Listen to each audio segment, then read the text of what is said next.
Hello, ഞങ്ങളൊന്ന് ടൗണിലേക്ക് പോകാൻ വേണ്ടി ഇറങ്ങിയതാട്ടോ. വേറൊന്നല്ല, എൻ്റെ മോൾക്ക് ചെറിയൊരു സർപ്രൈസ് കൊടുക്കാൻ വേണ്ടിയിട്ടാട്ടോ. അവളോട് എന്താ കാര്യം എന്നൊന്നും ഞാൻ പറഞ്ഞിട്ടില്ല. പക്ഷെ കുറേ നാളുകളായിട്ട് അവളെന്നോട് ചോദിച്ചുകൊണ്ടിരിക്കുന്ന ഒരാഗ്രഹമൊക്കെ സാധിച്ചു കൊടുക്കാൻ വേണ്ടിയിട്ടാട്ടോ പോകുന്നത്. അവിടെ ചെന്ന് കഴിഞ്ഞപ്പോഴേക്കും അവളുടെ കണ്ണ് തള്ളിയിട്ടോ. അവൾക്ക് ഭയങ്കര സന്തോഷമായിരുന്നു. ആ മുഖത്തെ ഹാപ്പിനെസ് ഒന്ന് കാണേണ്ടതായിരുന്നു കേട്ടോ. ശരിക്കും അവൾക്ക് ബുഗട്ടി കുത്തണം എന്ന് പറഞ്ഞിട്ടാണ്, ബുഗാട്ടി എന്നാണോ ബുഗാട്ടി എന്നാണോ എന്താ പറയുന്നതെന്ന് എനിക്കറിയില്ല. പക്ഷെ അത് കുത്താൻ വേണ്ടിയിട്ടാണ് പോയത്. അവിടെ ചെന്ന് കഴിഞ്ഞപ്പോഴേക്കും അത് കുത്തി കഴിഞ്ഞപ്പോൾ ഉണ്ടാകുന്ന കുറേ ഭാവങ്ങളൊക്കെ ഭയങ്കര വ്യത്യാസങ്ങളായിരുന്നു കേട്ടോ. അവളുടെ മുഖത്ത് മിന്നി മറിഞ്ഞ് പോയിക്കൊണ്ടിരുന്നത് കാറി പൊളിച്ചെന്ന് വേണം പറയാനായിട്ട്.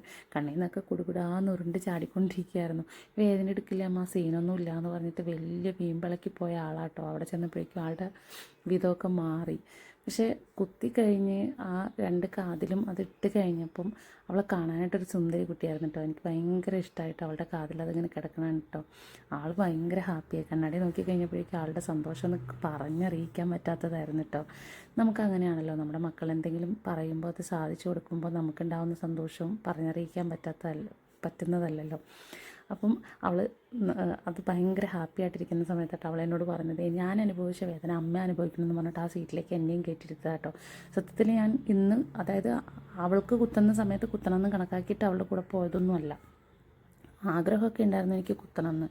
പക്ഷേ അവൾ എന്നെ നിർബന്ധിച്ചിട്ടാണ് കുത്താനായിട്ട് ഞാൻ ഇരുന്ന് കൊടുത്തത്. അവളുടെ ആ ഭാവവ്യത്യാസങ്ങൾ കണ്ടതുകൊണ്ട് മനഃപൂർവ്വം ഞാൻ ഫേസൊക്കെ പൊത്തിപ്പിടിച്ചിട്ടാട്ടോ ഞാൻ കരയുന്നത്. എൻ്റെ കരച്ചിലും കാര്യങ്ങളൊക്കെ കണ്ടിട്ട് റോട്ടിൽ കൂടെ പോകുന്ന ചേട്ടന്മാരൊക്കെ നോക്കാറുണ്ട്. എൻ്റെ സൗണ്ട് അത്രയ്ക്ക് സൗണ്ടായിരുന്നു. അവർ നോക്കി ചിരിക്കുമായിരുന്നു. ഏതായാലും ഇതെല്ലാം കഴിഞ്ഞിട്ട് വീട്ടിലേക്ക് പോകാനായിട്ട് ഒരുപാട് കഷ്ടപ്പെട്ടു കേട്ടോ. ഹെൽമെറ്റ് എടുത്ത് വയ്ക്കാനും ഊരാനും ഒക്കെ ഒരുപാട് കഷ്ടപ്പാടായിരുന്നു. വല്ലാത്ത വേദനയായിരുന്നു ചെവി ഇങ്ങനെ ഹെൽമെറ്റ് വെച്ചിട്ട് അടഞ്ഞിരിക്കുന്ന കണ്ടിട്ട്. പക്ഷേ എന്നിരുന്നാലും ഞങ്ങൾ വല്ലാത്ത ഹാപ്പിയാട്ടോ. ഞങ്ങളുടെ കൊച്ചു കൊച്ചു വീഡിയോ കണ്ടിട്ട് നിങ്ങൾക്ക് ഇഷ്ടപ്പെടുകയാണെന്നുണ്ടെങ്കിൽ ഞങ്ങളെ നിങ്ങളുടെ കൂടെ കൂട്ടാനും സബ്സ്ക്രൈബ് ചെയ്യാനൊന്നും മറക്കരുത് കേട്ടോ. ഏതായാലും അടുത്ത വീഡിയോ ആയിട്ട് നമുക്ക് വീണ്ടും കാണാം. ടാറ്റാ.